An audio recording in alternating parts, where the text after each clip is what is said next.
Hello and greetings from Iceland. Is this the beginning of the end, is the question of today. But it was also last week's question.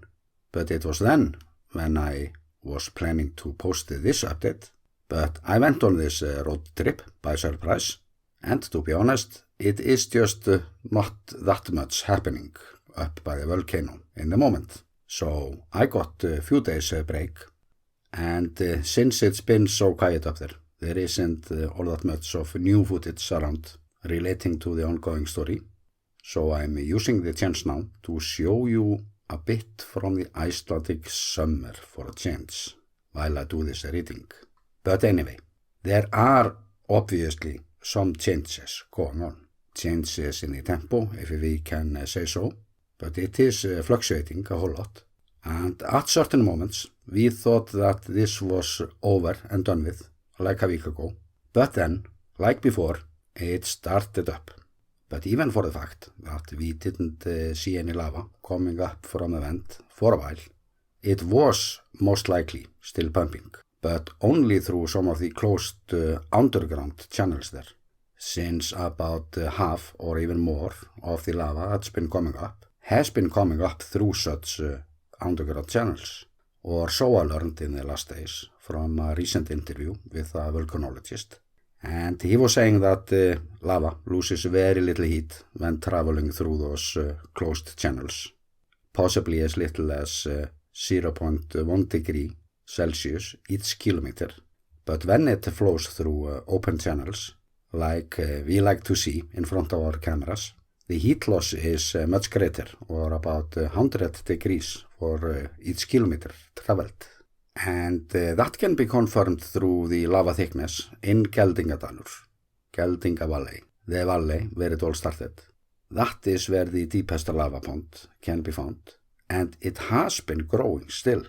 So this is not over, at least not yet. And I have been listening very carefully to our experts for the last days, trying to pick up some usable lines to repeat. And as often before, they are not willing to say it up loud that this is coming to an end, but they do say that its pattern is clearly showing such signs. And I noticed that they mention that there are signs of changing on the ground surface. So it appears as the ground is sinking less now, and it's more of a struggle to get the magma up to the surface. And they were also saying that this volcano has already produced more lava than the average eruption on the peninsula does. And the statistics is one of the tools that they can use to predict the future. But I'm still left with the question, wasn't this supposed to be a sealed volcano in the making, with almost endless pumping capability? So deep down that it is possible to find the headquarters of certain political parties very close by the pumping facilities. So I am truly impressed if modern technology can detect surface changes from up to 20 kilometers down. And I'm always learning something new.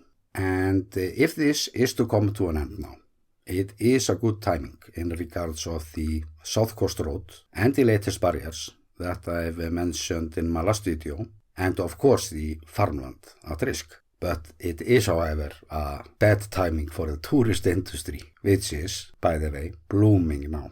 But Iceland is, however, much more than only this one volcano.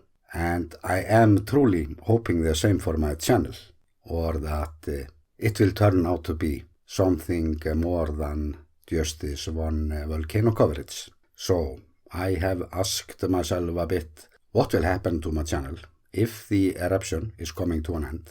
And it has been suggested to me to make a documentary about trees in Iceland, maybe both of them, since many of my viewers feel as that we don't have all that much of them, judging from the surroundings of the volcano. But I have good news for you. This is the Reykjanes Peninsula, and trees there are hard to find. But I can say that a big part of my recent tours have been dedicated to gather footage for the upcoming projects. So it's a good time to go a bit over my channel now, in general, And first of all, I want to say that I'm very grateful for the responses that I've been getting. And it has given me a great pleasure to take on this task, especially since it worked out rather well. And it allowed me to do things my way. The only problems I've had is the fact that my channel started out with a great many topics. And my plan was to find out what works or not on YouTube. But to take on geology, that was a priority from the beginning. From the simple reason that my interest in geology comes from photoshooting different formations around the country and wonder about how and when my country started to look like that. So in fact, I do not need ongoing volcanic eruption to find the topics related to geology. And we have to keep in mind that we have a volcanic eruption here every 3-5 years. So I am just starting. There are just so many angles yet to cover, so many formations that deserve way more attention that it has been getting. Just like here in Ásbergi, it's a wonderful place in northeast Iceland, and it was a huge flood that carved this out. And it is believed that it was a flood from Vatnajökull glacier after eruption in Bárðarbunga, Iceland's hotspot. And the canyons that were carved out there, it's our own Grand Canyon, and I can't tell you how much I would like to fly over there, well geared with 4K equipment, and I will do that. Just a matter of time.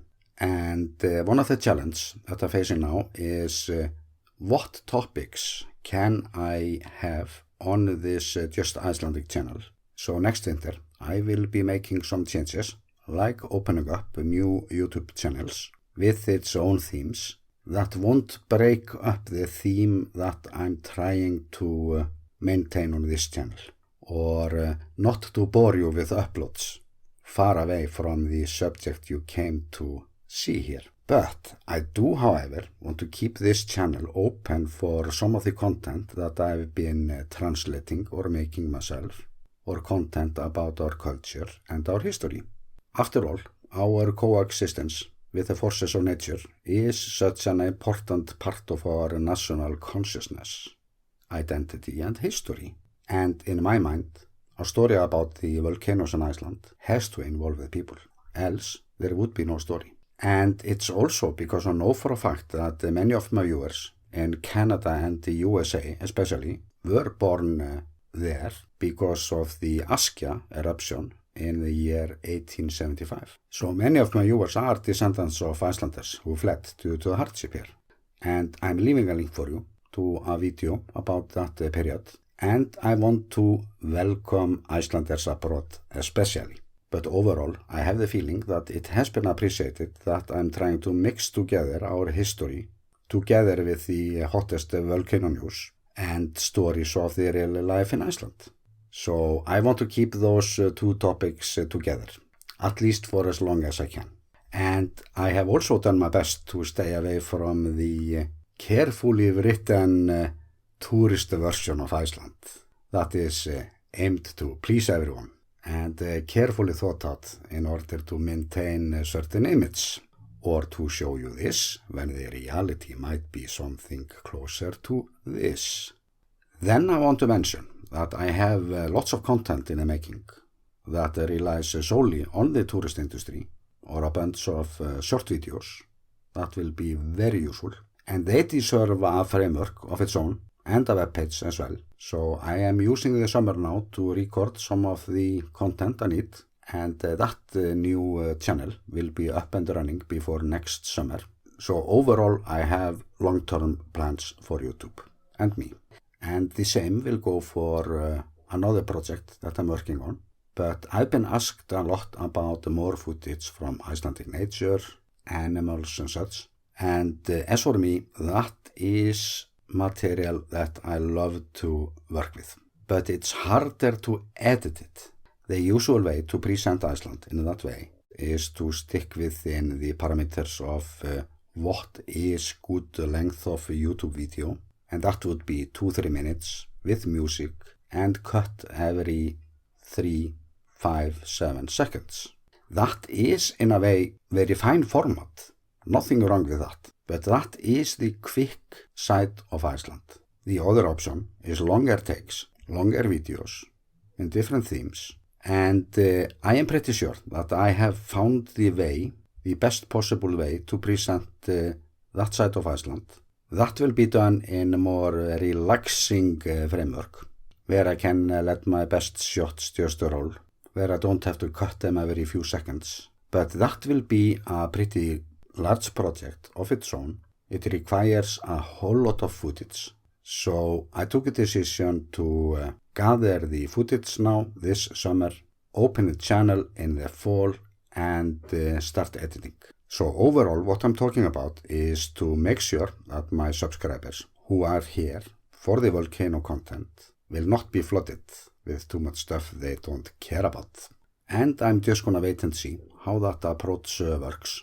Because as for me, it was nothing easy about to get this first YouTube channel of mine up and running. And after all, I am doing what I love to do. I'm getting a whole lot of practice, and then I'm just gonna see where it takes me to. And I hope that you enjoyed my summer shots. It's been wonderful weather here in the north lately, and terrible in the south, but that's just fine by me. And the next volcano video I'm preparing, if nothing changes, will be about the potential Grímsvötn eruption that might happen, but I just got some news about that today that I'm preparing to show you. And also some more summer scenes, my way. And with that, I'm sending you best regards from sunny Iceland.